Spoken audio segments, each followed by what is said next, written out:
बिस्मिल्लाहिर्रहमानिर्रहीम। अस्सलामुअलैकुम नाजरीन। एक तरफ अडियाला जेल के अंदर इमरान खान और बुशरा बीबी का कैदे तन्हाई का केस लटका हुआ है, तो दूसरी तरफ खुद उनकी बहन अलीमा खान ने पीटीआई की 27 सितंबर वाली कॉल पर ऐसा सवाल उठा दिया कि अब पूरी जमात में हलचल मच गई है। और तीसरी तरफ इमरान खान के दोनों बेटे सीएनएन पर आकर ऐसी बातें कह गए जो शायद आपने कभी नहीं सुनी होंगी। आज की इस वीडियो में ये तीनों बड़ी खबरें डिटेल के साथ डिस्कस करते हैं। वीडियो को एंड तक जरूर देखिए क्योंकि तमाम तफसीलात आपको मिलने वाली हैं। मेरा नाम शुएब राजा है और मैं अवाम इनसाइट के प्लेटफॉर्म से आपसे मुखातिब हूं। इस्लामाबाद हाई कोर्ट में इमरान खान और बुशरा बीबी की कैदे तन्हाई के खिलाफ दरख्वास्त पर आज तफसील सुना दी गई। ये सुनवाई जस्टिस खादिम हुसैन सोमरो की अदालत में हुई। डिटेल्स के मुताबिक वकील सलमान सफदर ने अदालत को बताया कि उनकी इमरान खान से 8 अप्रैल को 65 मिनट की मुलाकात हुई थी,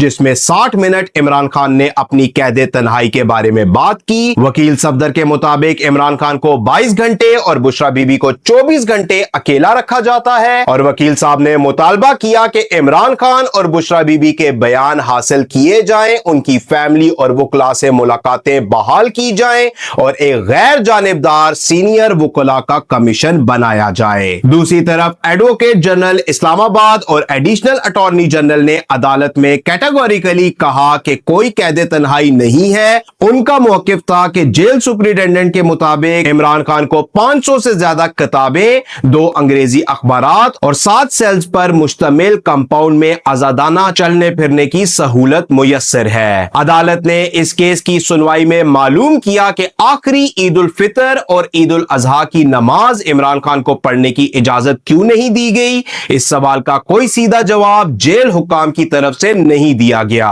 और इस केस पर जो लेटेस्ट अपडेट है उसके मुताबिक जस्टिस खादिम हुसैन सोमरो ने फरीकैन को हिदायत दी, अगर कोई मजीद अदालती हवाले जमा कराने हैं तो मंडे तक जमा कराएं, जिसके बाद फाइनल ऑर्डर जारी किया जाएगा। अगली बड़ी खबर, जिस कॉल का पूरा मुल्क इंतजार कर रहा था, इमरान खान की अपनी बहन ने उसी कॉल को कटघरे में खड़ा कर दिया है। जब अलीमा खान से मीडिया ने चेयरमैन पीटीआई सुहेल आफरीदी की 27 सितंबर की इस्लामाबाद मार्च का ऐलान पर सवाल किया तो उनका जवाब था, हमें बिल्कुल समझ नहीं आ रहा, ये लोग इमरान खान को इंतजार करवा रहे हैं, हमें इस कॉल की कोई समझ नहीं आई। अलीमा खान ने यह भी कहा कि पार्टी की तरफ से इस फैसले पर उनसे कोई डिस्कशन नहीं की गई। अगली बड़ी खबर, 7 महीने से बाप से एक बार भी बात नहीं हो सकी, बेटों ने पहली बार इंटरनेशनल मीडिया के सामने खामोशी तोड़ दी। डिटेल्स के मुताबिक दोनों बेटों ने बताया कि इमरान खान से आखिरी बार टेलीफोन पर बात मार्च में हुई थी,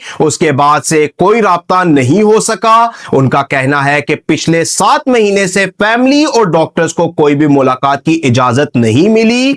अदालत ने हर 2 हफ्ते बाद फोन कॉल का हुक्म दे रखा है, मगर उनके मुताबिक यह अमल नहीं करवाया जा रहा। बेटों ने करप्शन के इल्जामात को बेबुनियाद करार दे दिया और कहा कि इमरान खान कभी दूसरे सियासी कैदियों को छोड़कर खुद डील नहीं करेंगे। इमरान खान के बेटों ने यह इंटरव्यू सीएनएन को दिया।